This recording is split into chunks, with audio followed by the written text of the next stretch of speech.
सो है गाइस, स्वागत है आपका इस प्यारे से प्लेटफॉर्म एसएस एफर्ट में। आई होप आप लोग अच्छे होंगे और अपनी पढ़ाई भी ज़बरदस्त तरीके से कर रहे होंगे। तो अभी तक हमारे लास्ट लेक्चर में जो कंप्लीट हो चुके हैं जावास्क्रिप्ट के 4 पार्ट कंप्लीट हो चुके हैं, जिसपे हम लोगों ने लास्ट लेक्चर में कंसोल स्क्रीन के बारे में बात की थी और वहाँ पे मल्टीपल कमांड भी रन करा के देखी थी। ठीक है, जो हम आज बात करने वाले हैं, हम नेक्स्ट अब ऑपरेटर के बारे में बात करने वाले हैं। जो हमारे अभी तक ऑपरेटर कंप्लीट हो चुके हैं वो अर्थमेटिक ऑपरेटर हो चुके हैं और असाइनमेंट ऑपरेटर हो चुके हैं। तो इन दो ऑपरेटर के बारे में हम लोगों ने बात की थी। आज जो हम बात करने वाले हैं कंपैरिजन ऑपरेटर के बारे में बात करने वाले हैं, जिसे हम रिलेशनल ऑपरेटर भी बोल देते हैं। ठीक है, तो कंपैरिजन ऑपरेटर का मतलब क्या होता है? कंपैरिजन करना, एक वैल्यू को दूसरे वैल्यू से कंपेयर करना। अब वो कंपेयर किस तरीके से हो सकती है? जब उसमें कुछ ना कुछ कंडीशंस लगेंगी। तो कंडीशंस मैंने बोला कि इसका मतलब क्या है? कंडीशनल स्टेटमेंट के साथ इसका यूज होने वाला है। किसका? कंपैरिजन ऑपरेटर का। तो ऑपरेटर आपको पता है कि ऑपरेटर क्या होते हैं? एक सिंबल होता है, एक क्या होता है? सिंबल होता है। क्या? ऑपरेटर,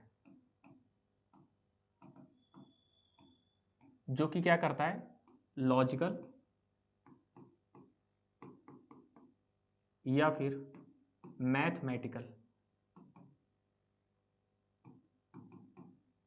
ऑपरेशन को परफॉर्म करने के लिए यूज किया जाता है। किसे?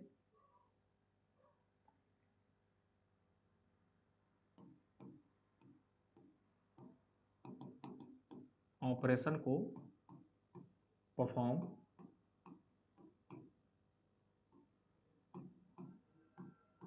करने के लिए यूज किया जाता है।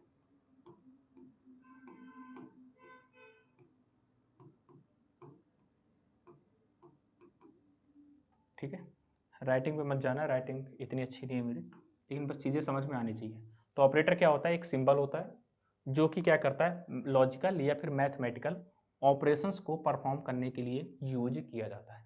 इतना हमारे समझ में आ गया था। अब यहाँ पे ऑपरेटर को हमने दो पार्ट में समझा था। किस वे में? अर्थमेटिक ऑपरेटर पहला हम लोगों ने समझ लिया था। क्या है अर्थमेटिक ऑपरेटर?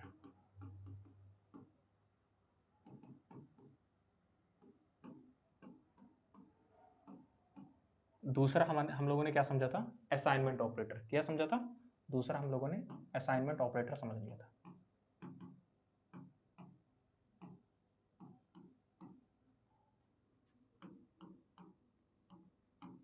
ठीक है, अर्थमेटिक ऑपरेटर में हम मेनली अगर बात करें तो हमारे पास plus, minus, multiply, divide and mod आ जाते हैं। लेकिन यहाँ पे आप लोग ने इसके बाद तुरंत एक चीज़ और देखा होगा, जहाँ पे हमने 2 बार मल्टीप्लाई का यूज किया था। हम लोगों ने सारे इन सब के बारे में डिस्कस कर लिया अपने पिछले लेक्चर में। और यहाँ पे हमने इंक्रीमेंट ऑपरेटर के बारे में बात की थी और डिक्रीमेंट भी ऑपरेटर के बारे में बात की थी। तो इस तरह से हमारे पास ये अर्थमेटिक ऑपरेटर हो जाते हैं।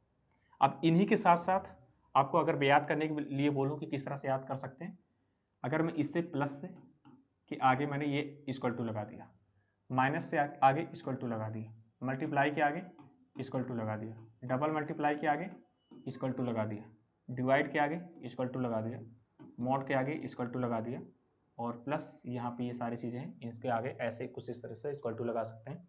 और यहाँ पे इक्वल टू को हम बोल देते हैं इसमें अपने प्रोग्रामिंग के टर्म में असाइनमेंट ऑपरेटर। क्या बोल देते हैं? Assignment operator. तो किस तरह से वैल्यू असाइन होती है मैंने आपको बताया कि इसमें क्या होता है। इसके अंदर एक होता है लेफ्ट साइड, इसे एल साइड बोल देते हैं, और एक होता है यहाँ पे आर साइड, राइट साइड। ठीक है, तो यहाँ पे राइट हैंड साइड की वैल्यू लेफ्ट हैंड साइड पे असाइन होती है। क्या होती है? असाइन होती है। किसकी हेल्प से? इस असाइनमेंट ऑपरेटर की हेल्प से। सिंपल है ना? तो ये होते हैं असाइनमेंट ऑपरेटर। हमने अर्थमेटिक ऑपरेटर के साथ ही असाइनमेंट ऑपरेटर को लगा दिया, तो यहाँ पे हमारा असाइनमेंट ऑपरेटर कुछ इस तरह से यूज किया जाता है। कैसे? इन दोनों में डिफरेंस और भी हम समझते हैं, क्योंकि हम लोगों ने लास्ट लेक्चर में कोड ही किया था, है ना? जो हमारा पार्ट 3 वाला जावास्क्रिप्ट का पार्ट 3 था, वहाँ पे हम लोग ने कोड करके डायरेक्ट देखा था। वहाँ पे अगर इस तरह समझें, अगर आपसे क्वेश्चन आपके सामने रख दिया जाएगा कि उसके अलावा अदर भी क्वेश्चन आप सॉल्व करो, तब थोड़ा सा मुश्किल होगा आपको सॉल्व करना। तो यहाँ पे कॉन्सेप्ट क्लियर होना चाहिए। सिंपल सी बात ये है, कॉन्सेप्ट क्लियर होना चाहिए, तभी हम आगे जो भी हम फ्यूचर हमारा आगे डेवलपमेंट इंडस्ट्री में जाने वाले हैं, तो कॉन्सेप्ट ही वहाँ पे काम आएगा। इस तरह से रटने वाली चीज़ें काम नहीं आएंगी। तो यहाँ पे अगर बात करें यहाँ पे कि किस तरह से दोनों में डिफरेंस है, तो डिफरेंस हम समझ लेते हैं। यहाँ पे हम लोग अभी क्या कर रहे थे, कोई हमने एक वेरिएबल बनाया, var A equal to 4, b equal to 4 कर दिए और एक वेरिएबल और बना लेते हैं वैल्यू स्टोर करने के लिए c, और यहाँ पे सेमीकोलन लगा दिए। और यहाँ पे सिंपल हम लोग क्या कर रहे हैं, c पे a प्लस b को सम करके स्टोर कर दे रहे हैं। आप यहाँ पे देखेंगे ये इक्वल टू लगा है, इसका मतलब क्या हो गया, ये हमारा क्या है, असाइनमेंट ऑपरेटर। क्या हो गया,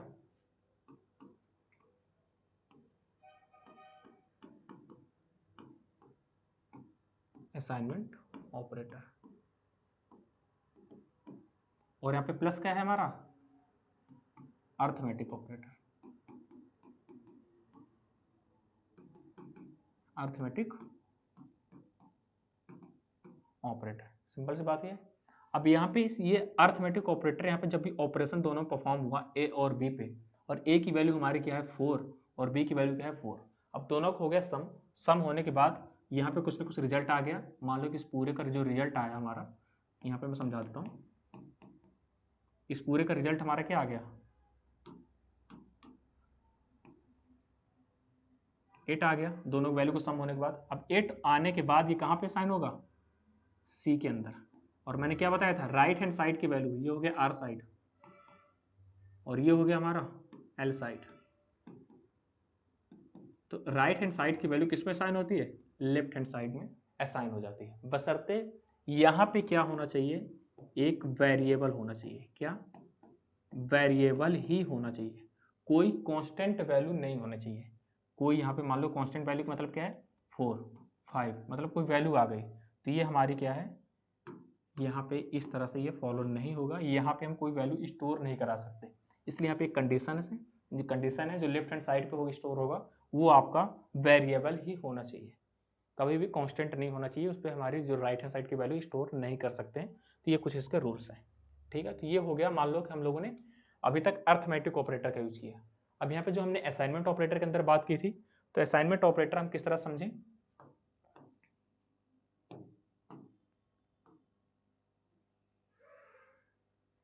दोनों डिफरेंस अगर समझे हम, तो यहाँ पे असाइनमेंट ऑपरेटर को समझने के लिए जो यहाँ पे हम लोगों ने इसे यूज किया था, इतने को,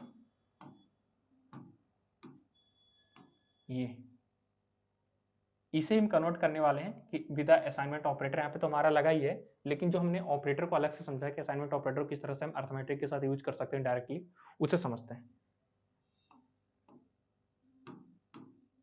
इसे स्विच करते हैं इस साइड और यहाँ पे समझते हैं इसे हम लोगों ने क्या किया, c equal to A plus B, और यहाँ पे हम डायरेक्ट कर सकते हैं c प्लस इक्वल टू, अगर यहाँ पे c हम रखना चाहते हैं तो, वरना हम जो यहाँ पे a लिखा है ना a, और यहाँ पे हम डायरेक्ट b कर सकते हैं। सिंपल सी बात ही है। तो हमें जो हमारा अलग से हम लोगों ने वेरिएबल लिया है c, उसे भी लेने की कोई नीड नहीं है। तो यहाँ पे जो हम लोगों ने वेरिएबल क्रिएट किया है, var a equal to 4 comma b equal to 4, और इसके बाद जो हम लोगों ने नेक्स्ट वेरिएबल लिया था c, उसे भी लेने की कोई नीड नहीं है। हम यहाँ पे असाइनमेंट ऑपरेटर का यूज करेंगे। अब जो b की वैल्यू है 4, यहाँ पे है जो b की वैल्यू, ये 4 है, और अब जब इधर जाएगी ये वैल्यू, इसे मिल जाएगा प्लस ऑपरेटर, और प्लस ऑपरेटर के पहले यहाँ पे इसके क्या लगा है 4, तो 4 यहाँ पे 4 4 प्लस 4 कितना हो जाएगा, दोनों का सम हो जाएगा, और हमारा आउटपुट क्या आ जाएगा 8। ये 8 किस पे स्टोर हो जाएगा, ए पे। ए की वैल्यू कितनी हो जाएगी, अब 8 सम होने के बाद। अब जब ए की वैल्यू 8 हो गई, तो इसे जब प्रिंट कराओगे तो कैसे प्रिंट कराओगे,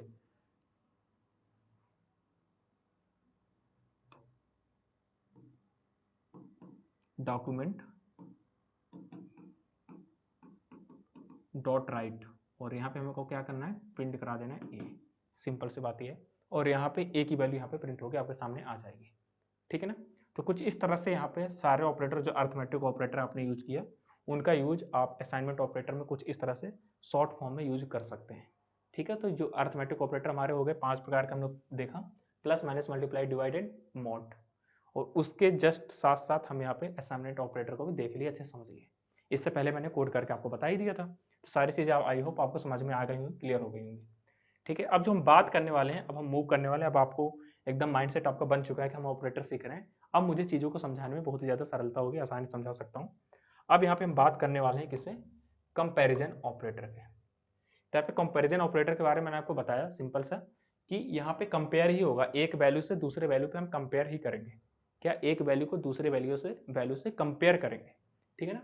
तो कंपेयर करने के लिए हमारे पास कुछ कंडीशंस भी होनी चाहिए, तो कंडीशंस के लिए कंडीशनल स्टेटमेंट हमारे पास आ जाते हैं। वो कौन कौन से स्टेटमेंट है उन्हें भी समझेंगे, क्योंकि उनके साथ ही हम इनका यूज करने वाले हैं। समझ पा रहे हैं ना, तो एक दूसरे से दोनों कनेक्टेड है, कंडीशनल स्टेटमेंट और प्लस यहाँ पे कंपैरिजन ऑपरेटर। तो पहले ऑपरेटर के बारे में उनका समझते हैं, फिर बाद में उनके साथ हम इनका यूज करके हम देखेंगे, और विद आई एग्जाम्पल हम लोग करने वाले, कोड करके भी देखेंगे, ठीक है।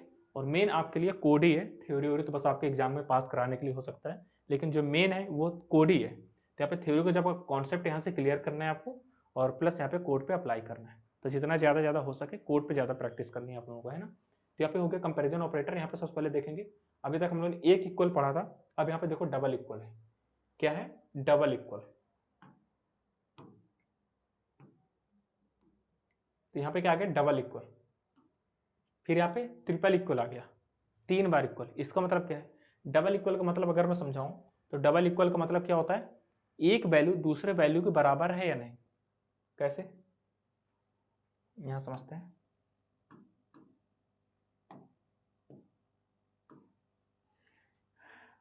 मैंने ए की वैल्यू कितनी कर दी, 4, और बी की वैल्यू कितनी कर दी, 5। अब यहाँ पे हम लोग कंपेयर कर रहे हैं ए इक्वल टू बी। क्या ए की वैल्यू बी के बराबर है, ये आपको चेक करना है। क्या ए की वैल्यू बी के बराबर है। अगर ए की वैल्यू बी के बराबर होती है तो मैंने आपको यहाँ पे क्या बताया, क्या यदि, ऐसा कुछ समझ सकते हैं कि यदि ए की वैल्यू बी के बराबर होती है तो कुछ प्रिंट हो जाए। यदि ए की वैल्यू बी के बराबर होती है तो कुछ यहाँ पे प्रिंट हो जाए, ठीक है। तो यहाँ पे ऐसा कुछ दे दिया, सिंपल। दूसरी कंडीशन हमारी होगी, इसे हम केस 1 बोल सकते हैं। क्या बोल सकते हैं, केस 1।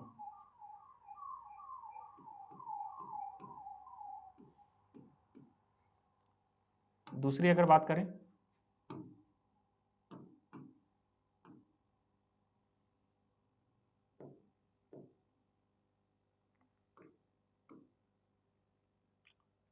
केस 2 पे,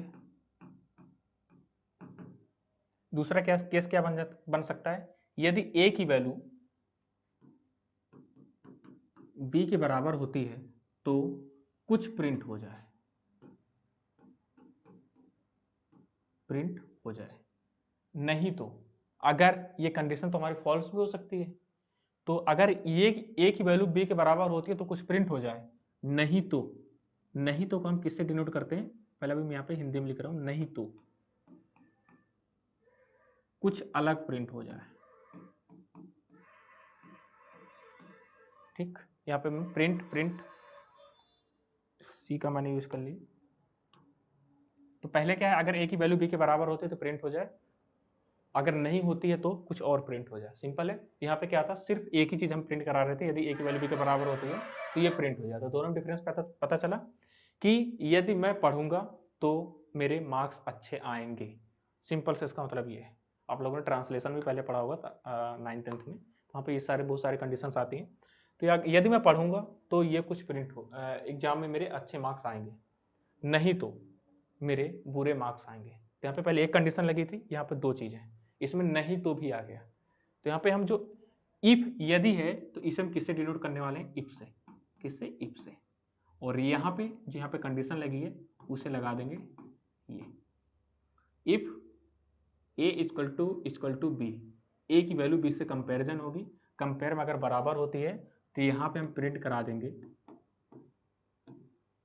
डॉक्यूमेंट डॉट राइट, और यहाँ पे जो कुछ हम प्रिंट कराना चाहते हैं हम लिख सकते हैं इक्वल, ठीक है। तो ये चीज़ हमने प्रिंट करा दी, सिंपल सी बात।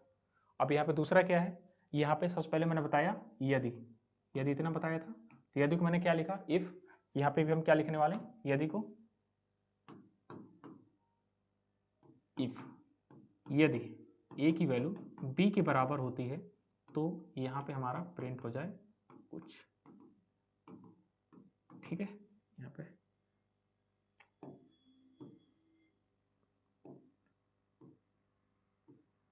यहाँ पूरा अपने लिख लेना, अपने डॉक्यूमेंट डॉट राइट में इतना लिख देता हूँ, ठीक है। तो कुछ प्रिंट हो जाए, नहीं तो, नहीं तो हम यहाँ पे बोल देते हैं एल्स।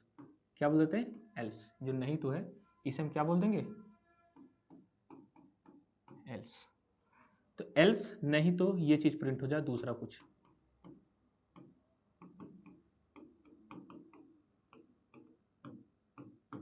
ठीक है, तो ये हमारा केस 1 हो गया, ये हमारा केस 2 हो गया।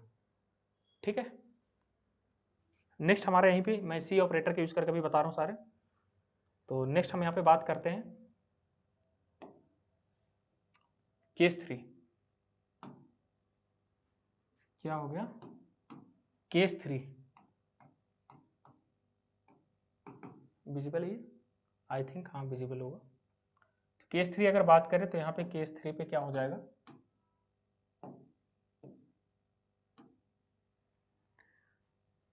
हमने देखा यदि ज्यादा डार्क हो गया, यदि ए की वैल्यू बी के बराबर होती है तो कुछ यहाँ पे हमारा प्रिंट हो जाए। बोर नहीं होना है, एकदम ध्यान से समझना है, बहुत ही अच्छा कॉन्सेप्ट निकल के यहाँ पे आने वाला है। यदि ए की वैल्यू बी के बराबर तो कुछ प्रिंट हो जाए, नहीं तो हमारा कुछ और प्रिंट हो जाए। मतलब ये एल्स वाली कंडीशन पहुंच गया, प्रिंट हो जाए हमारा कुछ और। अब यहाँ पे हो सकता है कि पहली कंडीशन ये थी, अब दूसरी कंडीशन हमने यहाँ पे लगाई तो दूसरी कंडीशन वो भी हो सकती है, एरर हो सकती है उसमें। तो पहली कंडीशन हमारे यहाँ पे इफ के साथ लगेगी, दूसरी कंडीशन यहाँ पे एक और लग जाएगी यहाँ पे। ये अगर इस कंडीशन को फॉलो करता है तो इसमें आउटपुट प्रिंट हो जाए, नहीं तो एक बार और कंडीशन चेक करेगी क्या ए की वैल्यू बी से छोटी है या बराबर है। अगर ए के बराबर होती है बी की वैल्यू तब तो ये चीज़ प्रिंट हो जाए। फिर एक चांस और देते हैं, अच्छा एक चीज़ और चेक कर लो, क्या ए की वैल्यू बी से छोटी या फिर बराबर है। तो अगर यहाँ पे एक कंडीशन और हो जाती है कि वैल्यू अगर बी से छोटी भी है तो यहाँ पे कुछ चीज़ प्रिंट हो जाएगा, नहीं तो फिर बाद में अपना एल्स लगा दो, एल्स वाला। ठीक है, तो एल्स में हमारा अगेन प्रिंट होगा ही। ठीक, तो यहाँ से क्या समझ में आया कि यहाँ पे अभी तक हमारा क्या था,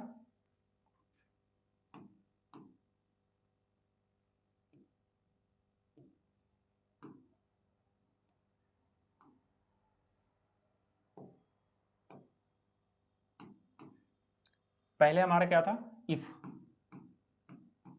यहाँ पे वैल्यू हमने कंपैरिजन की, इसके बाद हमने क्या कर दिया प्रिंट करा दिया। डॉक्यूमेंट डॉट राइट है यहाँ पे, मैं प्रिंट बस लिख देता हूँ बस। इसके बाद एक चीज यहाँ पे कंडीशन और आ गई, नहीं तो, फिर बाद में नहीं तो, है ना। तो नहीं तो वाले को हम एक से डिनोट करते हैं एल्स इफ। क्या बोलते हैं, एल्स इफ, बीच में दोनों के गैप है।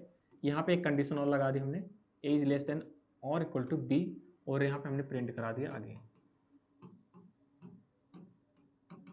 लास्ट में हमने क्या लगा दिया, एल्स लगा दिया। ठीक है,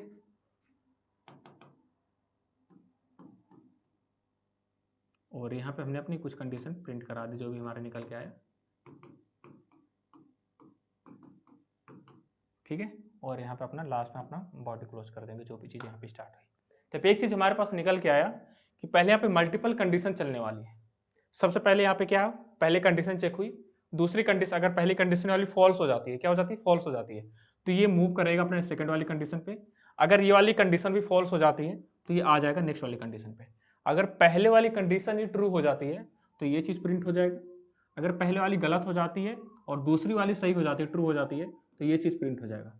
अगर दोनों ही गलत हो जाती हैं तो लास्ट में एल्स वाले पे जंप करके आ जाएगा और यहाँ पे जो हमारा कंपाइलर है इसे प्रिंट कर देगा।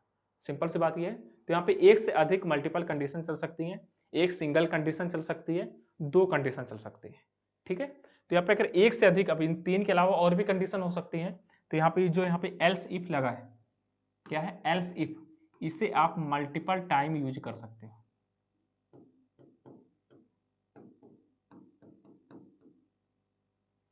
ठीक,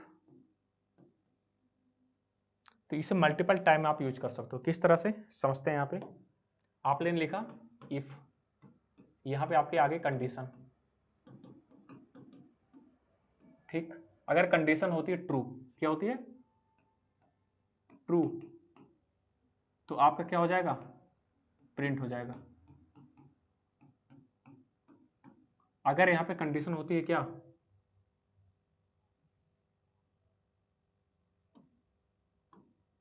फॉल्स, तो यहाँ पे मूव करेगा दूसरे वाले पे, किस पे, यहाँ पे हमने क्या लगा दिया, एल्स इफ। अब यहाँ पे इसे दूसरी कंडीशन मिल जाएगी,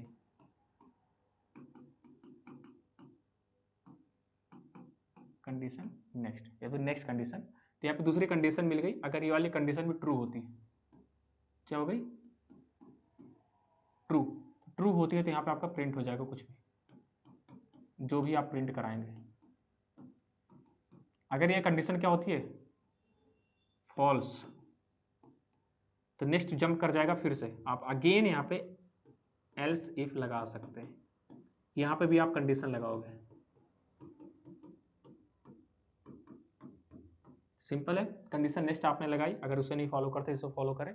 अगर यहाँ पे कंडीशन वाली ट्रू होती है तो आपका फिर से कुछ प्रिंट होगा,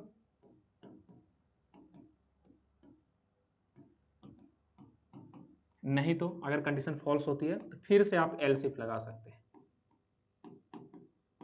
ठीक, अब जब एल्स इफ आपने इतनी बार मल्टीपल टाइम आप लगा सकते हैं, तो इनके साथ साथ आपको लास्ट में एक जो हम एल्स यूज कर रहे हैं उसे यूज करना कंपलसरी है, तो उसे आपको जरूर यूज करना पड़ेगा। और ध्यान रहे यहाँ पे इसके आगे कंडीशन नहीं लगेगी, कंडीशन नहीं लगेगी, किसके आगे, एल्स के आगे। लेकिन एल्स इफ के आगे यहाँ पे कंडीशन आपकी लगने वाली है, एल्स इफ के आगे कंडीशन लगने वाली है, और इफ के आगे कंडीशन लगने वाली है। इसके बीच में स्पेस रहेगा, इसके बीच में स्पेस रहेगा, इसके बीच में स्पेस रहेगा, सिंपल है। और यहाँ पे एल्स के आगे कोई कंडीशन लगने वाली नहीं है, डायरेक्ट इसमें वैल्यू आपकी प्रिंट ही होगी इसके नीचे,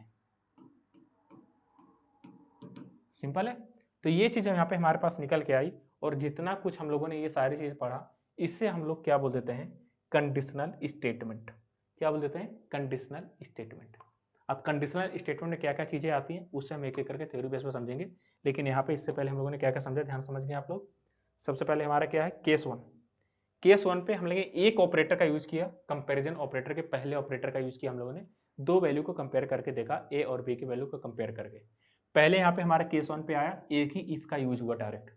दूसरा जब यहाँ पे केस टू पे हम पहुंचे तो वहाँ पे इफ के साथ एल्स भी आ गया, है ना। और जब यहाँ पे तीसरे केस पे पहुंचे तो इफ के साथ else if, else if, else if, multiple time आप एल्स इफ यूज कर सकते हो, या फिर एक सिंगल कंडीशन एल्स इफ के लगा सकते हो। तो इफ, एल्स इफ और लास्ट में एल्स। इफ के साथ कंडीशन लगेगी, एल्स इफ के साथ कंडीशन लगेगी, और जो हमारा लास्ट में एल्स है उसके साथ कोई कंडीशन नहीं लगेगी, जो लास्ट में है उसकी ही वैल्यू जाके प्रिंट हो जाएगी, सिंपल है। तो इन सबको मिला के हम एक नाम दे देते हैं जिसे बोलते हैं कंडीशनल स्टेटमेंट। क्या नाम दे देते हैं, कंडीशनल स्टेटमेंट। अब क्या सर इतना ही है कंडीशनल स्टेटमेंट में, नहीं, इसमें हमारे लूप्स भी आ जाते हैं, और ये स्टेटमेंट तो हमारे आएंगे ही आएंगे, ठीक है। तो धीरे धीरे हम जैसे चीज़ें समझते रहेंगे, आगे आगे सब कुछ समझते चलेंगे, अपने को अपडेट करते चलेंगे, ठीक है। तो यहाँ पे हम अगर बात करें कंपैरिजन ऑपरेटर के अंदर, तो कंपैरिजन ऑपरेटर पहले हमने समझा इक्वल टू। अब यहाँ पे दूसरा इक्वल टू के बाद तीन बार इक्वल यहाँ पे लगे, इसका क्या मतलब होता है, तीन बार इक्वल का मतलब क्या होता है, यहाँ पे वैल्यू तो कंपेयर करेगा ही, साथ में डेटा टाइप भी कंपेयर करेगा। मतलब जो वैल्यू है वो इंट टाइप की वैल्यू है, या फ्लोट टाइप की वैल्यू है, या फिर कैरेक्टर टाइप की वैल्यू है, या फिर बुलियन टाइप की वैल्यू, किस टाइप की वैल्यू है, तो डेटा टाइप भी यहाँ पे चेक होगा। तो दो यहाँ पे जो इक्वल है ये तो हमारे कंपेरिजन करने के लिए है, लेकिन यहाँ पे तीसरा इक्वल है ये किसके लिए है, डेटा टाइप चेक करने के लिए, ठीक है। तो यहाँ पे कुछ इस तरह से इस ऑपरेटर का यूज करेंगे। अब यहाँ पे इसका मतलब होता है not equal to. Not equal to इसका मतलब यहाँ पे चेक होता है क्या ए की वैल्यू बी के बराबर नहीं है, अगर बराबर नहीं है तो यहाँ पे कंडीशन हमारी ट्रू हो जाती है, ठीक, बराबर नहीं है, ध्यान रहे यहाँ पे इसका मतलब क्या है, बराबर नहीं है। तो अगर नहीं है तो बात सही है भाई, बराबर नहीं है तो यहाँ पे हमारी क्या होगी, कंडीशन ट्रू हो जाएगी। यहाँ पे लेस देन और ग्रेटर देन का साइन है, इसका मतलब क्या होता है, लेस देन और ग्रेटर देन का मतलब क्या, ए की वैल्यू बी से छोटी है, हाँ अगर ए की वैल्यू बी से छोटी है तो कंडीशन यहाँ पे ट्रू हो गई, अगर ए की वैल्यू बी से बड़ी होती तो यहाँ पे कंडीशन ट्रू ना होती, है ना, फॉल्स हो जाती। यहाँ पे देखो ये हो गया। अब यहाँ पे नॉट इक्वल टू प्लस यहाँ पे आपका इक्वल टाइप, किस तरह का टाइप है उसका ये भी चेक होगा। फिर यहाँ पे ग्रेटर देन होगा, लेस देन हो गया, ग्रेटर देन और इक्वल टू, लेस देन और इक्वल टू। तो ये हमारे ऑपरेटर जितने हैं ये किसके अंदर आ जाते हैं, कंपेरिजन ऑपरेटर के अंदर आ जाते हैं, ठीक है। सिंपल सी बात है ना, समझ में आ रहा है सारी चीजें। और यहाँ पे अब इसका सबका यूज कहाँ पे होगा, जब इसका कोड करेंगे तो कोड करके इनका यूज करेंगे, है ना।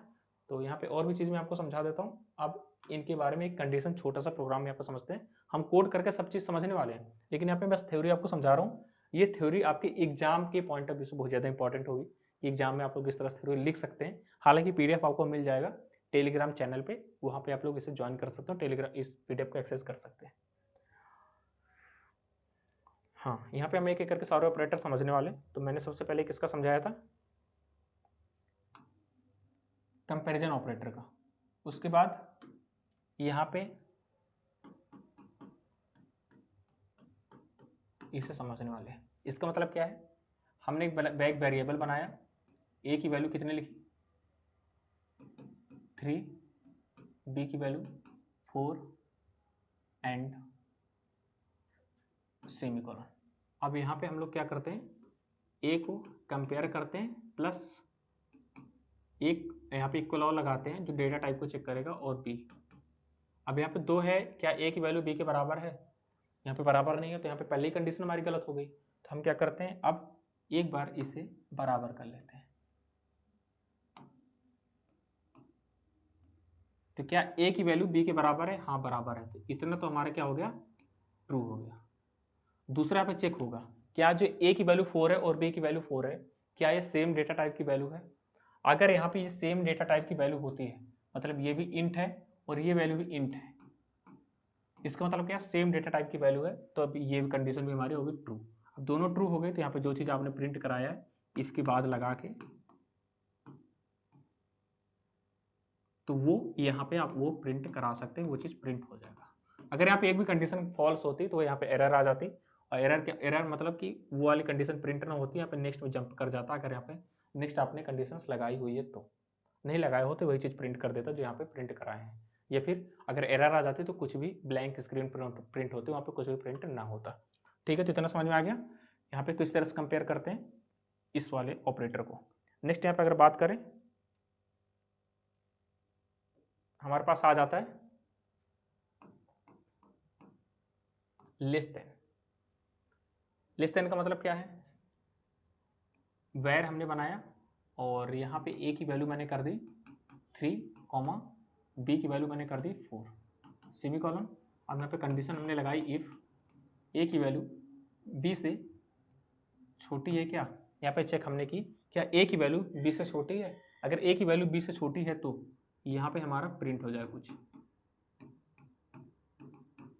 अगर यहाँ पे छोटी ना होती, मान लो यहाँ पे छोटी ना होती, तब क्या होता, तो उसके लिए हम क्या करते, एक कंडीशन और लगा देते, एल्स। तो अगर कंडीशन ट्रू ना होती तो यहाँ पे एल्स वाली चीज़ पे जंप कर जाता और यहाँ पे आपका कुछ अदर प्रिंट हो जाता। ठीक है, अगर वाली कंडीशन फॉल्स होती तो, अगर ट्रू है तो यही चीज़ प्रिंट हो जाता। ठीक है ना, अगर फॉल्स होता है ये वाली कंडीशन तो यहाँ पे जंप कर जाता है, सिंपल सा।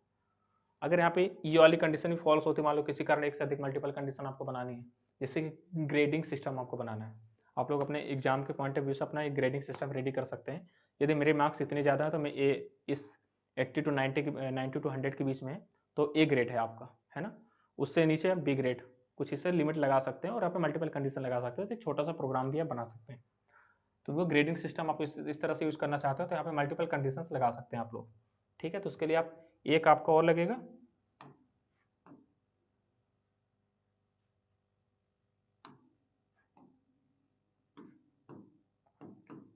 यहाँ पे मान लो कंडीशन आपकी क्या हो जाती है, फॉल्स हो जाती है, वेर ए इक्वल टू 4 कर दिए, कॉमा बी इक्वल टू भी 4 कर दिए।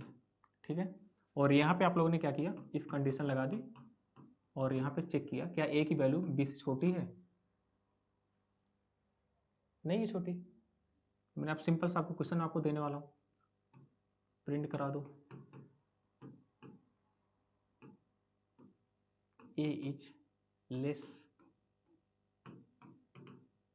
लास्ट में मैंने लगा दिया एल्स इफ।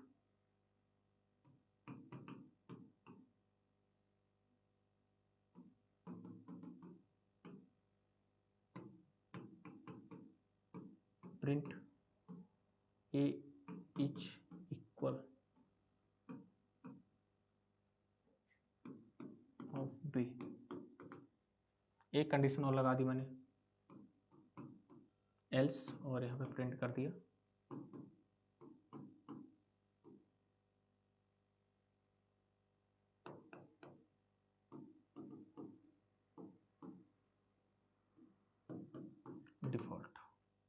अब आप लोग यहाँ पे आउटपुट सोचिए क्या आउटपुट आएगा निकल के।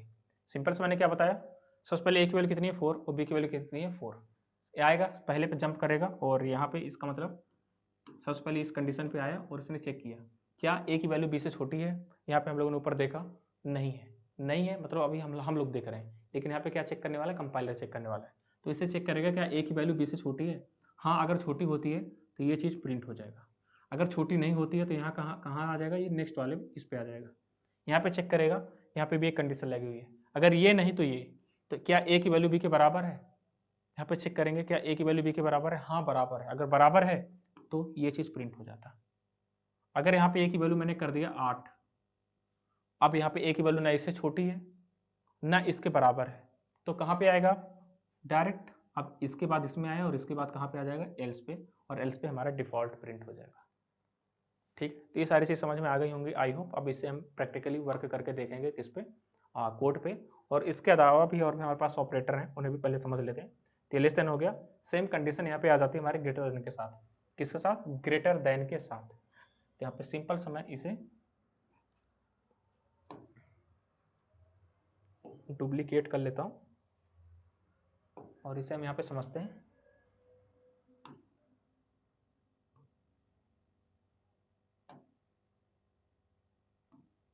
ए इज ग्रेटर देन बी, इतना मैंने कर दिया, तो यहाँ पे लेस देन के बाद मैंने क्या ग्रेटर देन ही लगा दिया उसके जगह पे, और यहाँ पे चेक करना है क्या ए की वैल्यू बी से छोटी बड़ी है, तो फिर क्या ए की वैल्यू 3 है और बी की वैल्यू कितनी हो गई 4, क्या ए की वैल्यू बी से बड़ी है, नहीं है, तो इस कंडीशन पे हमारा क्या कंडीशन गलत, और ये कंडीशन अगर रॉन्ग है तो हमारा आउटपुट यहाँ पे एल्स पे आ जाएगा और एल्स वाली चीज़ पे जो चीज़ है प्रिंट हो जाएगा। अगर यहाँ पे आप लोगों ने एल्स नहीं लगाया है, सिर्फ इफ ही लगाया है, तो यहाँ पे आउटपुट स्क्रीन पे कुछ प्रिंट नहीं होगा और ब्लैंक स्क्रीन प्रिंट होगी। ठीक है, तो ये इफ का हो गया और इफ एल्स का भी हो गया, और यहाँ पे अगर कंडीशन हम ग्रेटर देन का लगाएंगे तो उसके अकॉर्डिंग यहाँ पे कंडीशन चेक होगी, जैसे लेस में हो रहा था तो यहाँ पे ग्रेटर पे चेक होगी क्या ए की वैल्यू बी से बड़ी है, वैसे ही अगर बड़ी नहीं है तो यहाँ पे बराबर है, नहीं है तो यहाँ पे लास्ट में हमारा डिफॉल्ट प्रिंट हो जाएगा। सिंपल है ना। तो यहाँ पे इस तरह से मल्टीपल ऑपरेटर हम लोग यूज करने वाले हैं, एक एक करके सारे ऑपरेटर का यूज हम लोग अपने कोड पे कर लेते हैं और सारी चीज़ों को एक करके समझते हैं। लेकिन उससे पहले हम लोग क्या करेंगे, पहले इसका सिंटैक्स देख लेते हैं कि एक पीडीएफ के फॉर्म में क्या इसका सिंटैक्स है। अभी तो मैंने आपको यहाँ पे लिख लिख के समझाया सारी चीज़ें, अब यहाँ पे एक पीडीएफ के फॉर्म में एक फॉर्मेट देख लेते हैं कि इसका रियल में सिंटैक्स क्या है और कैसे एक एक करके हर एक चीज़ को लिखते हैं, फिर जाके उसमें कोड करेंगे हम लोग, तो चीज़ें ज़्यादा हम अच्छे से जिस तरह से हम कोड के हेल्प से समझ सकते हैं उसे समझेंगे, फिर इसके बाद हमें कोड ही करना है। ठीक है, तो आगे हम बात करते हैं इसमें। नेक्स्ट जो हमारा आ रहा है कंडीशनल स्टेटमेंट पे, मैंने आपको बताया कि पहला होता है इफ स्टेटमेंट, दूसरा होता है इफ के साथ एल्स स्टेटमेंट, फिर इफ एल्स इफ के साथ हमारा एल्स आता है, और लास्ट में हमारे पास आ जाता है स्विच स्टेटमेंट। तो इन सब के बारे में हम लोगों ने डिस्कस कर लिया है, तीनों के बारे में।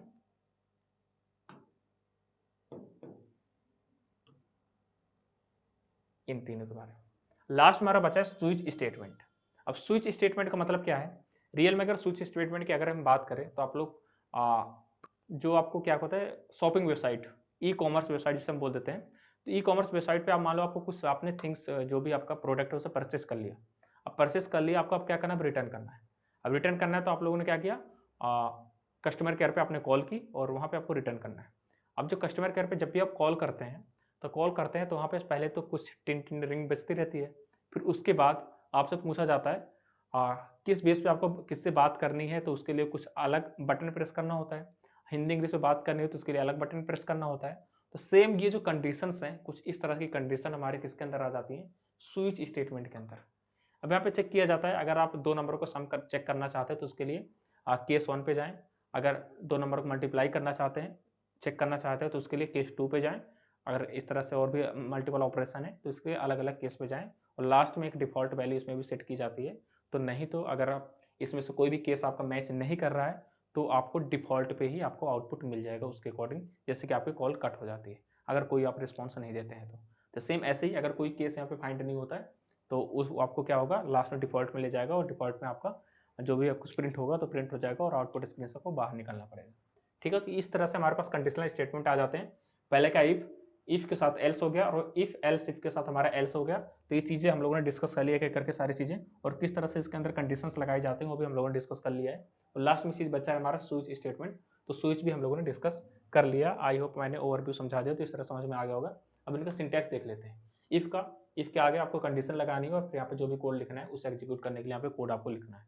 सिंपल है, ये चीज़ मैंने आपको बता दिया था।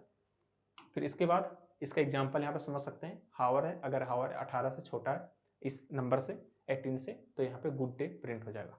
तो इन सब के बारे में इस एग्जाम्पल से तो मैंने आपको सब कुछ समझा ही दिया। यहाँ पे द इफ एल्स का अगर एग्जाम्पल सिंटैक्स हम देखें, इफ के यहाँ पे कंडीशंस है, फिर यहाँ पे एल्स के आगे कोई कंडीशन नहीं लगी है, और यहाँ पे कोड भी जो भी आपको लिखना चाहते हैं उसमें लिख सकते हैं। लेकिन आप चीज़ यहाँ पे एक चीज़ नया देख रहे होंगे, कर्ली ब्रैकेट। कर्ली ब्रैकेट का रियल में मतलब क्या है, अगर यहाँ पे एक ही आप प्रिंट यूज कर रहे हैं तो आप कर्ली ब्रैकेट ना भी लगाएं तो काम चल जाएगा, कोई एरर नहीं आएगी। अगर यहाँ पे मल्टीपल स्टेटमेंट, एक से अधिक स्टेटमेंट आप यूज कर रहे हैं, मतलब 2 स्टेटमेंट यूज कर ली, 3 स्टेटमेंट यूज कर ली, तो उसके लिए आपको यहाँ पे कर्ली ब्रैकेट से उसे सेपरेट करना पड़ेगा उस कोड को। तो इफ एल्स इफ वाले का कर्ली ब्रैकेट यहाँ से स्टार्ट होगा, इस ब्रैकेट से आगे ही जस्ट, और यहाँ पे इस कोड के जस्ट नीचे यहाँ पे क्लोज हो जाएगा, सिंपल। और एल्स का अपना अलग से स्टार्ट होगा और इसका लास्ट में क्लोज हो जाएगा। इस तरह से अपने जो भी यहाँ पे कंडीशन है उनका अलग अलग कर्ली ब्रैकेट होगा और उसके जस्ट नीचे प्रिंट कराया जाता है। और सबसे अच्छी प्रैक्टिस यही है कि यहाँ पे कोड चाहे एक लाइन का इसके अंदर हो या फिर 2 लाइन का हो, लेकिन आपको पहले से ही लगा के चलना है कर्ली ब्रैकेट, जिससे फ्यूचर में कोई दिक्कत ना हो। तो एक अच्छी प्रैक्टिस यही है कि पहले से आप कर्ली ब्रैकेट लगा के चलें, इफ का अलग एल्स का अलग। तो जितने कंडीशन बनेंगे उनको आपको कर्ली ब्रैकेट लगा के चलना पड़ेगा। ध्यान दें यहाँ पे सेमीकोलन नहीं लगेगा, ठीक है ना। तो सेमीकोलन उसी लाइन के आगे लगेगा जहाँ पे उस लाइन का मतलब खत्म, लेकिन आप उसके अंदर की चीज़ें और भी एग्जीक्यूट कराना चाहते हैं तो यहाँ पे सेमीकोलन आपको नहीं लगाना है, ये ध्यान रखना है, ठीक है। तो यहाँ पे द इफ एल्स, जहाँ पे इफ एल्स है इसका स्टेटमेंट हो गया, यहाँ पे सिंटैक्स हम लोगों ने देख लिया और यहाँ पे इसका एग्जाम्पल दिया है। और फिर यहाँ पे इफ एल्स इफ और एल्स इन सब का स्टेटमेंट है। देखो पहला इफ के क्या है, कंडीशन आगे, फिर क्या है इफ, एल्स इफ के आगे फिर कंडीशन लगी है, लेकिन एल्स के आगे कोई कंडीशन नहीं लगी है, और इन सबका अपना एक कर्ली ब्रैकेट है।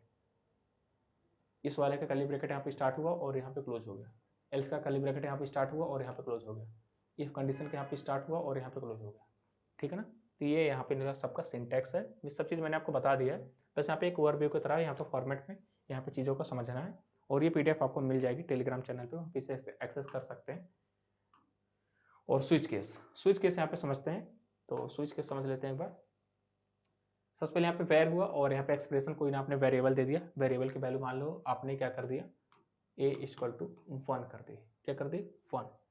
अब यहाँ पे स्विच केस, यहाँ पे आपको जो a इक्वल टू 1 लिखा है वो यहाँ पे एक्सप्रेशन पे आपको a यहाँ पे देना पड़ेगा, या फिर मतलब a की वैल्यू यहाँ पे देनी पड़ेगी। अगर a की वैल्यू इससे मैच करती है तो यहाँ पे आना है नीचे, और मतलब यहाँ पे डायरेक्ट जो हम a की वैल्यू यहाँ पे दिए हैं तो यहाँ पे आप a भी रख सकते हैं डायरेक्ट, और a की वैल्यू यहाँ पे क्या है 1, आप यहाँ पे 1 को मैच होगा केस से, ये केस एक बना है, फिर यहाँ पे दूसरा, फिर यहाँ पे एक तीसरा केस भी बना हुआ है, और हर केस के नीचे ब्रेक यहाँ पे लगा हुआ है। ब्रेक लगाना कंपलसरी नहीं है, ब्रेक इसलिए लगाया जाता है क्योंकि यहाँ पे जो भी हमारा कोड लिखा है इसके तुरंत बाद अब नीचे वाली लाइन पे ना जाए, वहाँ से ब्रेक हो जाए, समझ पा रहे हैं ना। तो यहाँ पे वही चीज़ इसलिए लगाया जाता है, वरना एक साथ ही सारी चीज़ें प्रिंट हो जाएंगी। तो इसलिए ब्रेक करने के लिए लाइन को हम ब्रेक यहाँ पे स्टेटमेंट का इसका यूज करते हैं। तो यहाँ पे अगर केस 1 यहाँ पे अगर मिल जाता है तो केस है और बीच में स्पेस है, यहाँ पे कंडीशन 1 लिखा है, तो यहाँ पे अगर 1 इस पूरे की जगह में हो जाता है, पूरे की जगह 1 लिखा है 1, तो यहाँ पे हमारे की वैल्यू भी 1 है और यहाँ पे 1 मिल गया, तो इसका मतलब क्या है, ये स्टेटमेंट यहाँ पर प्रिंट हो जाएगा। अगर प्रिंट हो गया तो यहाँ पे ब्रेक हो जाए, उसके आगे कोड ही नहीं चलना है। अगर यहाँ पे कंडीशन वाली नहीं मिलती है तो मान लो यहाँ पे 2 लिखा हुआ है, जिससे मैच नहीं हुई तो यहाँ पे स्किप करेगा, नेक्स्ट वाले केस पे आएगा, और यहाँ पे अगर देखेगा मैच इसमें हो गई, अगर मैच हो गई तो ये चीज़ प्रिंट हो जाएगा। नहीं तो अगर ये भी मैच नहीं होता, मान लो यहाँ पे 3 लिखा हुआ है, यहाँ पे भी मैच नहीं हुआ और लास्ट में जाकर यहाँ पे 1 लिखा है, तो 1 यहाँ पे आया और इसे भी स्किप किया और यहाँ पे जंप करके आया केस 3 पे, इस वाले पे, और यहाँ पे देखा 1 वैल्यू मिल गई। अगर 1 मिल गई तो ये चीज़ प्रिंट हो जाएगा, नहीं मिलती है तो आएगा लास्ट डिफॉल्ट में, इसमें डिफॉल्ट में, और जो चीज़ यहाँ पे लिखा है वो चीज़ प्रिंट हो जाएगा। तो ये था हमारा स्विच केस, कुछ इस तरह से आई होप आप लोग समझ पाए होंगे इस स्विच केस क्या है। और ये सारे इन सब का कलेक्शन हमारा क्या कहलाता है, कंडीशनल स्टेटमेंट। तो आपके एग्जाम में पूछा जाता है कि कंडीशनल स्टेटमेंट क्या होते हैं, ब्रीफ में समझाओ, है ना। तो कंडीशनल स्टेटमेंट को आपको समझाना है, कंडीशनल स्टेटमेंट होते क्या है, प्लस ये कितने टाइप की इस तरह से होते हैं उन्हें आपको समझा देना, उनका एक एक एग्जाम्पल दे देना है और उस एग्जाम्पल को ऐसे ब्रैकेट में बंद कर देना है। सिंपल, पूरे पूरे मार्क्स मिलेंगे। 5 मार्क्स का है तो 4 मार्क्स आपको मिलेंगे अगर इस वे में आप लोग लिखते हैं तो।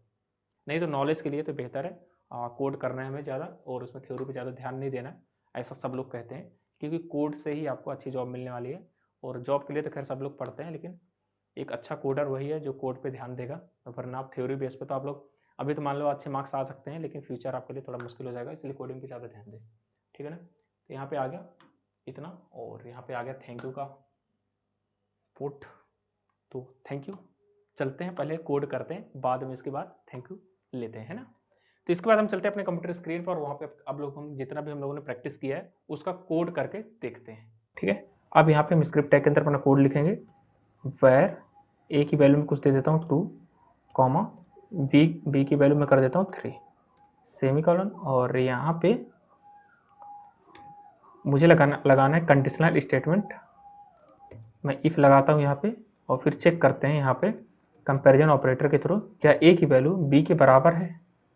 अगर बराबर है तो यहाँ पे हमारा प्रिंट हो जाए डॉक्यूमेंट डॉट राइट, यहाँ पे लिख जाए A and B are equal, semicolon. Save करते हैं एक बार और रिफ्रेश करते हैं, ये देखिए तो यहाँ पे भी कोई आउटपुट जनरेट हो रहा है, नहीं हो रहा है। उसका रीजन क्या है कि यहाँ पे हमारा ए की वैल्यू हमारी क्या है 2 और बी की वैल्यू कितनी है 3। इसे हाफ पार्ट में डिवाइड कर लेता हूँ। ए की वैल्यू कितनी है 2 और बी की वैल्यू कितनी है 3। अब यहाँ पे ए की वैल्यू हमने 2 रखी और यहाँ पे इससे बी की वैल्यू से कंपेरिजन किया, क्या 2 3 के बराबर है, नहीं है, तो नहीं है तो कोई आउटपुट प्रिंट नहीं हुआ। अगर यहीं पे मैं इसकी वैल्यू कर देता हूँ ए की वैल्यू को 3, अब यहाँ पे कंडीशन हमारी क्या हो गई, ये कंडीशन हो गई ट्रू। कंडीशन हमारी ट्रू हो गई, ए की वैल्यू बी के बराबर है तो क्या प्रिंट हो जाएगा, A and B are equal, simple यहाँ पे प्रिंट हो गया। अगर यहाँ पे कंडीशन हमारी फॉल्स हो जाती है तो कुछ भी प्रिंट नहीं होता, जैसे कि मैंने आपको थ्योरी वाली क्लास में बताया है। सिंपल है। अब यहाँ पे मुझे क्या करना है, इसी चीज को दूसरा ऑपरेटर से कन्वर्ट करेंगे। तो 2 यहाँ पे इक्वल अभी लगे ही थे और एक इक्वल और लग गया, तो यहाँ पे पहले कंपेयर होगा, 2 वैल्यू कंपेयर होंगी, उसके बाद यहाँ पे डेटा टाइप भी उसका चेक होगा। अगर दोनों वैल्यू इक्वल हैं और उसका डेटा टाइप भी इक्वल है तभी यहाँ पे कंडीशन हमारी ट्रू होगी और उसके जो नीचे हमने स्टेटमेंट दिए वो प्रिंट होगी। अब इसे सेव करते हैं और यहाँ पे रिफ्रेश करते हैं, देखिए A and B are equal अभी भी लिखा हुआ है। रीजन क्या है कि ए की वैल्यू 3 है और बी की वैल्यू 3 है, मतलब कोई पॉइंट में दोनों वैल्यू नहीं है। पॉइंट में वैल्यू नहीं है इसका मतलब ये इंट टाइप की वैल्यू है, दोनों इंट टाइप की वैल्यू है, मतलब ये सेम डेटा टाइप की वैल्यू है। इसलिए सेम डेटा टाइप होने के कारण हमारा जिसका आउटपुट है वही A and B are equal यहाँ पे प्रिंट हो जाएगा, क्योंकि ये कंडीशन हमारी ट्रू है।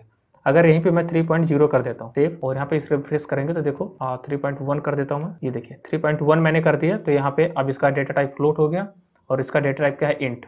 तो यहाँ पे दोनों वैल्यू तो यहाँ पे कंपेयर हुई 3.1 पे, तो न तो इक्वल है और ना ही ये क्या है, दोनों का डेटा टाइप सेम है, तो कंडीशन हमारी हो गई फॉल्स। अगर मैं इसी चीज को डबल कोट्स में रख देता हूँ 3 को, एक वैल्यू हमारी स्ट्रिंग हो गई और एक हमारी क्या इंटीजर। सेव करते हैं तो देखिए अभी भी कोई आउटपुट नहीं आ रहा है, ठीक है। तो इसका मतलब क्या है, इसमें डेटा टाइप भी हम लोगों ने चेक कर लिया। अब सेम यहाँ पे नेक्स्ट ऑपरेटर देखते हैं लेस देन का। तो लेस देन क्या ए की वैल्यू, यहाँ पे मैं इसे स्ट्रिंग को हटा देता हूँ, क्या ए की वैल्यू बी से छोटी है, नहीं, यहाँ पे तो इक्वल है। अब इसे रिफ्रेश करते हैं तो कंडीशन हो गई यहाँ फॉल्स हमारी, ए की वैल्यू बी से छोटी नहीं है, तो इसका मतलब कुछ भी प्रिंट नहीं होगा, एरर है। अगर यहाँ पे मैं ए की वैल्यू कर देता हूँ 2, तो अब ए की वैल्यू क्या हो गई, बी से छोटी हो गई, तो इसका मतलब कंडीशन हमारी क्या हो गई, ट्रू हो गई। और ट्रू हो गई तो यहाँ पे इसके नीचे का जो स्टेटमेंट है वो क्या हो जाएगा, प्रिंट हो जाएगा। रिफ्रेश की और यहाँ पे प्रिंट हो गया A and B are equal. ऐसे इसी तरह हम कर देते हैं ग्रेटर देन का साइन, सेव करेंगे और यहाँ पे देखते हैं क्या ए की वैल्यू बी से बड़ी है, नहीं, ए की वैल्यू हमारी 2 है और बी की वैल्यू क्या है 3। और यहाँ पे ऐसे होने के कारण तो यहाँ पे कंडीशन हमारी हो जाएगी फॉल्स। फॉल्स हो जाएगी तो यहाँ पे कुछ भी प्रिंट नहीं होगा। ये देखिए अगर यहाँ पे मैं ए की वैल्यू क्या कर देता हूँ 5 कर देता हूँ, कितनी 5, सेव करते हैं तो अब ए की वैल्यू क्या बड़ी हो गई बी से, तो कंडीशन हमारी हो गई ट्रू, और ट्रू हो गई तो यहाँ पे क्या हो जाएगा, स्टेटमेंट प्रिंट हो जाएगा। सिंपल है ना। अब दूसरी बात, यहाँ पे एक ऑपरेटर और देख लेते हैं, नॉट इक्वल का। तो नॉट इक्वल का मतलब क्या है, मैंने आपको बताया था कि ए और बी की वैल्यू दोनों क्या है, इक्वल नहीं है। तो यहाँ पे हमें पता है नॉट इक्वल का मतलब क्या होता है, ए और बी की वैल्यू जब दोनों इक्वल ना हो, इसका मतलब क्या है, कंडीशन यहाँ पे ट्रू हो जाएगी। ए और बी की वैल्यू क्या है, इक्वल नहीं है, इसका मतलब क्या है, कंडीशन ट्रू। अब ट्रू हो गई तो इसका मतलब क्या है हमारा, A and B are not equal, यहाँ पे हमारा क्या हो जाएगा, प्रिंट हो जाएगा A and B are not equal. अगर यहीं पे दोनों इक्वल हो जाते, मैं ए की वैल्यू 3 कर देता हूँ, अब दोनों ए और बी की वैल्यू इक्वल हो गई, अब यहाँ पे लगा है नॉट इक्वल टू ऑपरेटर, इसका मतलब कंडीशन हो गई फॉल्स। फॉल्स मतलब कुछ भी प्रिंट नहीं होगा, ठीक है ना। तो इतनी सारी चीज़ें हम लोगों ने यहाँ पे देख ली। और इसके अलावा यहाँ पे जो लेस देन और ग्रेटर देन का साइन है ये इक्वल के साथ भी यूज होता है, लेस देन और इक्वल टू, या फिर लेस देन हो, ए की वैल्यू बी से छोटी हो, या फिर ए की वैल्यू बी के बराबर हो, इसका मतलब क्या होता है ये। अगर यहाँ पे ग्रेटर देन का लगा देते हैं साइन, तो यहाँ पे ए की वैल्यू बी से बड़ी है या फिर बी के बराबर है, दोनों में से एक कंडीशन भी ट्रू होती है, तो यहाँ पे जो इसके नीचे की स्टेटमेंट है वो प्रिंट हो जाएगी, ठीक है ना। तो यहाँ पे ये सारे ऑपरेटर थे हमारे कंपेरिजन ऑपरेटर। इन सारे ऑपरेटर के बारे में हमने बात कर ली, ठीक है। यहाँ पे नॉट इक्वल टू है, यहाँ पे लगा एक इक्वल और लगा, इसका मतलब क्या है, नॉट इक्वल टू, और यहाँ पे क्या है, डेटा टाइप भी चेक होगा, ठीक है ना। तो वो चीज़ है यहाँ पे। और यहाँ पे देखिए पूरा एग्जांपल यहाँ पे दिया हुआ है, तो यहाँ पे कोई अगर बच भी जाता है तो आप यहाँ से प्रैक्टिस के लिए यहाँ पे सारे ऑपरेटर का यूज कर सकते हैं सिंपल सा, और उनका नाम भी दे लेंगे, ठीक है ना। कोई दिक्कत यहाँ तक? कोई दिक्कत नहीं होनी चाहिए। अब यहाँ पे मैंने केवल एक इफ का यूज किया है। अब यहाँ पे यदि वाला यूज कर लिया, अगर यदि ये कंडीशन फॉलो होती है तो ये चीज प्रिंट हो जाए, अगर नहीं फॉलो होती है तो नहीं फॉलो होती है तो इसके लिए हमें क्या लगाना होता है, एल्स। क्या? एल्स। और यहाँ पे क्या प्रिंट हो जाए, इसके लिए हम बाय डिफॉल्ट क्या कर देंगे, डॉक्यूमेंट डॉट राइट, और यहाँ पे कर देंगे, जैसे यहाँ पे मैं बस एक ही बता देता हूँ, बस आपको आगे फिर अपने से करना है। इसे सेव करते हैं, बी आर यहाँ पे इक्वल कर देता हूँ, और यहाँ पे मैं कर देता हूँ नॉट इक्वल। अगर यहाँ पे कंडीशन हमारी ट्रू होती है, ए की वैल्यू बी से बड़ी हो या फिर बी के बराबर हो, तो यहाँ पे प्रिंट हो जाएगा A and B are equal, ठीक है। और यहाँ पे ये चीज अगर कंडीशन फॉल्स हो जाती है तो कहाँ पे आ जाएगी हमारी कमांड, यहाँ पे आ जाएगी एल्स में जंप करके, और यहाँ पे एल्स वाला पार्ट प्रिंट हो जाएगा। रिफ्रेश करते हैं, देखो यहाँ पे प्रिंट होगा A and B are equal. इसका मतलब क्या है, ए की वैल्यू बड़ी तो नहीं है बी से, लेकिन इसके बी के बराबर है। देखो ए की वैल्यू 3 होकर बी की वैल्यू 3 है, इसका मतलब क्या है, इक्वल है। इक्वल है तो इसका मतलब ये कंडीशन ट्रू होगा और इसके नीचे का प्रिंट होगा। अगर यहाँ पे मैं कर देता हूँ 4, ए की वैल्यू मैंने कर दिया 4, अब सेव करेंगे तब ए की वैल्यू क्या बी से बड़ी है, हाँ बड़ी है, और यहाँ पे क्या बी के बराबर है, नहीं, तो पहली वाली तो बड़ी है, तो इसका मतलब क्या है, कंडीशन ट्रू है, फिर से प्रिंट हो जाएगा। अब यहाँ पे मैं कर देता हूँ 2 मैंने कर दिया, तो क्या ए की वैल्यू बी से बड़ी है, नहीं, क्या ए की वैल्यू बी के बराबर है, नहीं, तो फिर क्या है, ए की वैल्यू बी से छोटी है, छोटी है तो कंडीशन यहाँ पे क्या हो गई, ये वाली हो गई फॉल्स, और फॉल्स हो गई तो इसका मतलब कहाँ पे आ जाएगा, इसमें ट्रू को हटा देता हूँ, यहाँ पे आ जाएगा, और क्या प्रिंट हो जाएगा, नॉट इक्वल। ये देखिए नॉट इक्वल, ठीक है। तो ये इफ के साथ एल्स इस तरह से काम करता है, और यहाँ पे एक कंडीशन और लगाते हैं, इफ एल्स इफ, और इसके अंदर आपको पता है यदि ए की वैल्यू बी से बड़ी है तो ये, अगर ए की वैल्यू बी से छोटी है तो ये प्रिंट हो जाए, ठीक है, और नहीं तो हमारी प्रॉपर्टी पहुंच जाए एल्स पे, और यहाँ पे हम लोग क्या प्रिंट करा देते हैं, डॉक्यूमेंट डॉट राइट, और यहाँ पे कर देंगे ओके, और इसे रिफ्रेश करते हैं। देखिए आप अपने अकॉर्डिंग बताइए कि यहाँ पे क्या प्रिंट होगा, सोचिए एक बार। तो यहाँ पे ए की वैल्यू क्या बी से बड़ी है, नहीं, क्या बराबर है, नहीं, तो ये कंडीशन क्या हो गई, फॉल्स, तो ये कंडीशन हमारी क्या हो गई, फॉल्स। दूसरा यहाँ पे चेक किए दूसरी कंडीशन को, क्या ए की वैल्यू बी से छोटी है, तो ए की वैल्यू क्या है 2 और बी की वैल्यू कितनी 3, तो हाँ ये क्या है, छोटी है, तो इसका मतलब क्या है, ये ट्रू कंडीशन हो गई। तो क्या प्रिंट होगा, इसके जस्ट नीचे की ये स्टेटमेंट क्या लिखा है, नॉट इक्वल टू, देखो नॉट इक्वल टू यहाँ पे लिखा है, यहाँ पे हम कर देते हैं थैंक यू, तो ज़्यादा समझ में आएगा आपको। रिफ्रेश, तो देखिए यहाँ पे थैंक यू प्रिंट हो गया। अगर ये भी प्रिंट यहाँ पे फॉल्स हो जाती, हाँ मैं कर देता हूँ यहाँ पे ये वाला ऑपरेटर का यूज, तो आप क्या प्रिंट हो जाता, क्या ए की वैल्यू बी के बराबर है, नहीं है, तो इसका मतलब क्या है, ये फॉल्स। अब कहाँ पे आ जाएगी कंडीशन जंप करके, यहाँ पे एल्स पे, और एल्स पे क्या लिखा है ओके, तो क्या प्रिंट हो जाएगा, ओके, सिंपल है। तो यहाँ पे हम लोग कंपैरिजन ऑपरेटर भी हम लोगों ने पूरा प्रैक्टिकली देख लिया। ये सारे इफ स्टेटमेंट थे, इसका कुछ सिंटेक्स था ये, तो यहाँ पे सारी चीज़ों के बारे में हम लोगों ने डिस्कस कर ली है, और ये आपको जो इसका PDF है वो आपको टेलीग्राम चैनल पे मिल जाएगा।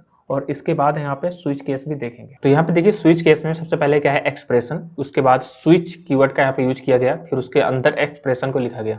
एक्सप्रेशन का मतलब जो वेर के आगे जो वेरिएबल लगाया गया है, यहाँ पे वेरिएबल का नाम जो रखा गया है और उसकी कुछ वैल्यू होगी, तो उस वेरिएबल को यहाँ पे एक्सप्रेशन की जगह में रखना होगा। अगर वो वैल्यू यहाँ पे केस से मैच करती है तो वही केस रन करेगा, ठीक है। तो यहाँ पे इसका केस मल्टीपल केस बना सकते हैं आप, केस एक से अधिक बन सकते हैं। उसमें ब्रेक यहाँ पे जो लगा है वो ऑप्शनल है, ब्रेक आप लगा सकते हैं, नहीं भी लगा सकते हैं। तो यहाँ पे इस तरह की मल्टीपल चीज़ें आ जाएंगी। ये पूरा इसका सिंटेक्स है स्विच केस का। अब इस पे हम एक प्रोग्राम बनाते हैं और प्रोग्राम को रन करके देखते हैं कि किस तरह से इसका आउटपुट होता है और किस तरह से स्विच केस वर्क करता है। सिंपल, सबसे पहले हम पहुंचेंगे अपने कोड पर।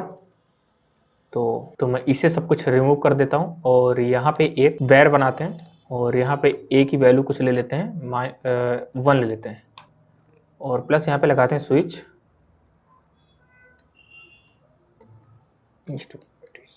स्विच, और यहाँ पे अपने एक्सप्रेशन ए मान लो ए ही हमने रख दिया और यहाँ से कर्ली ब्रैकेट स्टार्ट किया, और यहाँ पे हम बनाएंगे केस 1 और इसके अंदर हम लिख देंगे डॉक्यूमेंट डॉट राइट, और यहाँ पे हम लिख देंगे केस 1 सेमीकोलन, और इसका इस केस का हम ब्रेक भी बंद कर देंगे। फिर यहाँ पे केस बनाएंगे केस 2 और कॉलन यहाँ पे लगाएंगे, ध्यान रहे आपको, और यहाँ पे एंटर करेंगे। इसका भी डॉक्यूमेंट हम कर लेते हैं, डॉक्यूमेंट डॉट राइट, और यहाँ पे लगा देंगे केस 2, मतलब केस 2 यहाँ पे प्रिंट करा देंगे, और इसका भी हम अपने ब्रेक लगा देते हैं। तो यहाँ पे आप लोग देख पा रहे हैं कि हर एक एक्सप्रेशन का, हर एक केस का हम यहाँ पे एक ब्रेक लगाते हुए चल रहे हैं। ब्रेक का मतलब कि वो कंडीशन वहाँ पे रन होगी, फिर करके ब्रेक कर जाएगा, वहाँ पे उसके आगे का कोड नहीं चलेगा। सिंपल है ना। अगर हम ब्रेक यहाँ पे नहीं लगाते हैं तो उसके आगे का कोड भी रन होगा। ऐसे में एक केस और बना लेता हूँ, केस 3, और यहाँ पे हम लोग अगेन डॉक्यूमेंट एक करा देते हैं, डॉक्यूमेंट डॉट राइट, और यहाँ पे मैं प्रिंट करा देता हूँ केस 3 सेमीकोलन, और यहाँ पे इसे ब्रेक कर देते हैं, और अगेन एक डिफ़ॉल्ट में वैल्यू दे देते हैं। डिफ़ॉल्ट में वैल्यू हम लोग क्या करते हैं,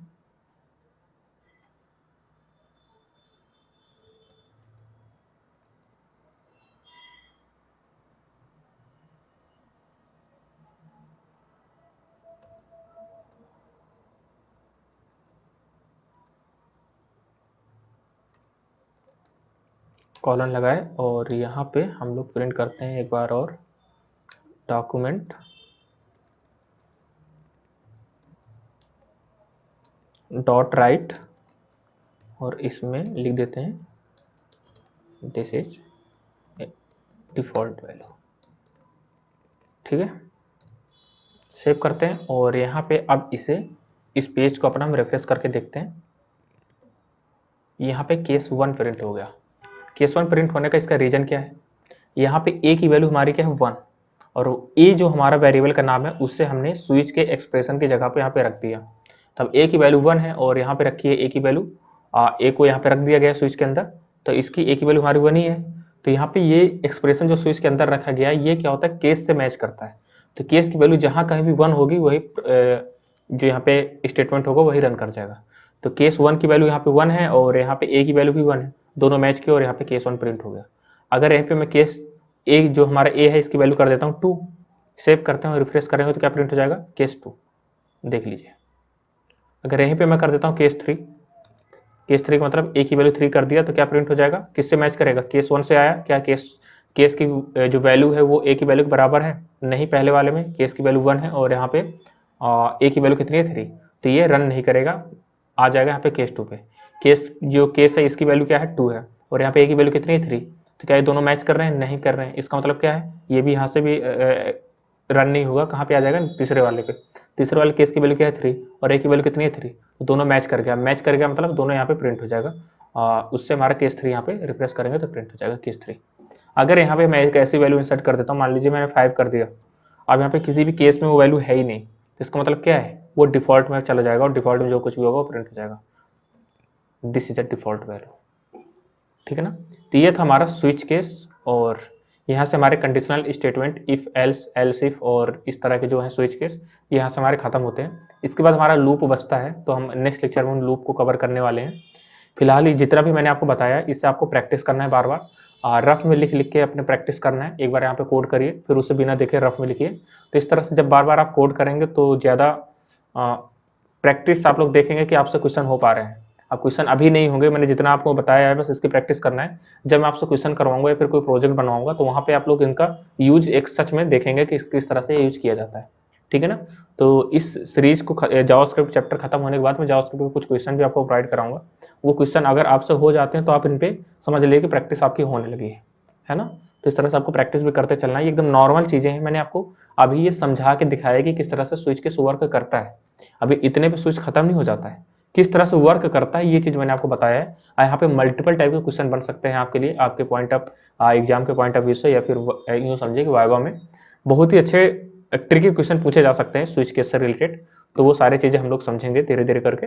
लेकिन फिलहाल किस तरह से वर्क करता है, किस तरह से सिंटेक्स है, ये मैंने ऑल ओवर पॉइंट सारे इस लेक्चर में आपको समझा दिया है। तो वीडियो अच्छी लगी हो तो वीडियो को लाइक कर देना और अपने दोस्तों के साथ जरूर शेयर करना।